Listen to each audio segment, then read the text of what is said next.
we're not just telling a story today. We're digging up a legend, peeling back the skin of a chilling tale from a remote Italian village. A story about science that went way too far, a terrified boy, and a monster that was literally born from revenge. Let's get into it. I mean, just listen to that. This isn't your average monster. This is a nightmare someone stitched together with copper wire and pure rage. And we're about to find out exactly how it was made and what it left in its wake. So, our story begins in a place called Ravti, tucked away in the Italian mountains. You know, the kind of place. So small, so quiet, you feel like if you screamed, the town itself would just swallow the sound. So, picture it. It's a cold, quiet night. The only thing you can really hear is the wind whistling through these empty streets, and maybe, just maybe, the faint sound of a church bell. There's this deep chill in the air, that feeling of being completely and utterly alone. And this is Vittorio. He's only 14 years old, walking home by himself. He's just a kid trying to get through the crushing silence of his own village. And then he hears it, a sound, footsteps, but they're heavy, kind of dragging behind him. He freezes, and he can feel it right there, the slow, deep breathing of something very, very large. He whips his head around, and there's nothing. The road's empty. But that feeling, you know that feeling of being watched? It doesn't go away. Was it just his imagination? And then, bam! The sky just rips open with a flash of lightning. And in that one blinding, horrible second, he sees it.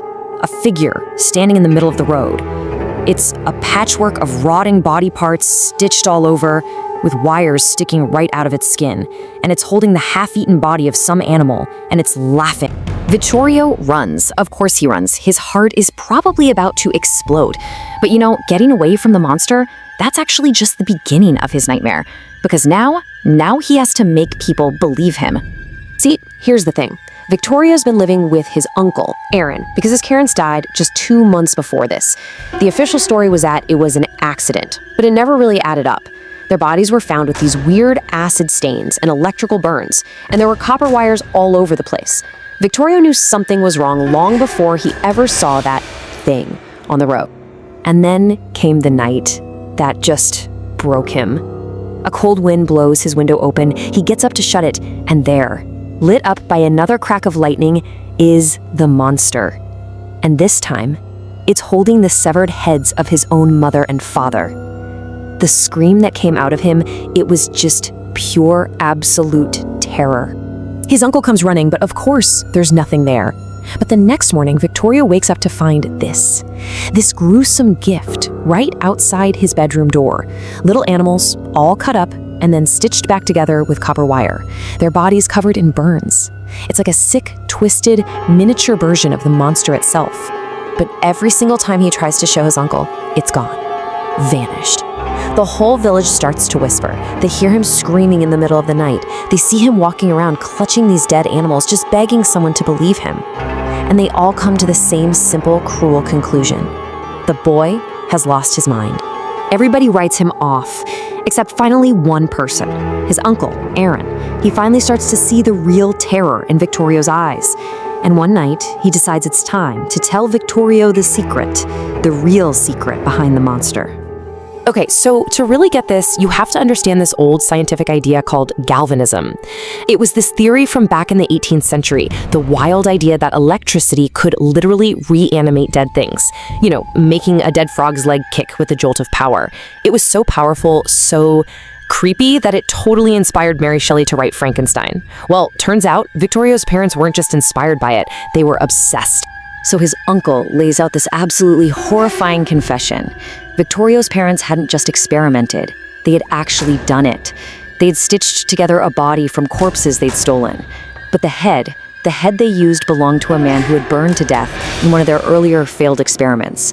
And this, his uncle said, is where science ended and something much older and much angrier took over. A vengeful spirit literally possessed the body they built and used its new monstrous form to get revenge on the people who created it. And just as the uncle finishes telling this insane story, the entire feeling in the house just changes. The story isn't over. Not at all. The monster, it's been listening.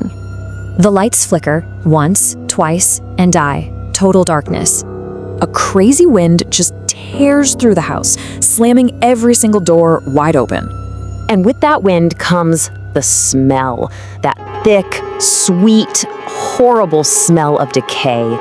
The uncle's hands are shaking, but he manages to light a candle, and the flickering flame throws a massive shadow onto the wall. A shadow that's right behind him. He turns around, and for the first time, he sees it up close.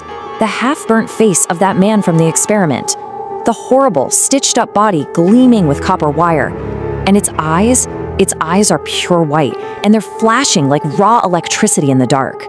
Before he can even get a scream out, its hand is around his throat, lifting him right off the ground. His whole body just starts convulsing, wild electrical shocks tearing through him. And then, in just a few seconds, his skin turns black.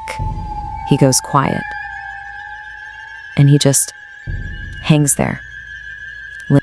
The creature was gone, just like that. But the curse it left behind, oh, that didn't go anywhere. The terror that started with just one family was about to swallow a whole village. When the sun came up, the neighbors found the uncle's blackened body, wrapped up in copper wire, with Vittorio just weeping beside him. They finally believed the boy, but it was way too late. Soon after, they sent Vittorio away to a boarding school in France to get him as far away as possible. But the terror itself, it never left Ravti. The deaths kept happening. First more animals, and then people. Over the years, the villagers just left, one by one, until the town was empty, abandoned to the monster in the hills. They say the village of Ravti is still empty, a ghost town haunted by a scientific nightmare. Which really only leaves one final, chilling question. Is that patchwork monster, that creature born from lightning and rage, still wandering the silent streets of Ravti? Still waiting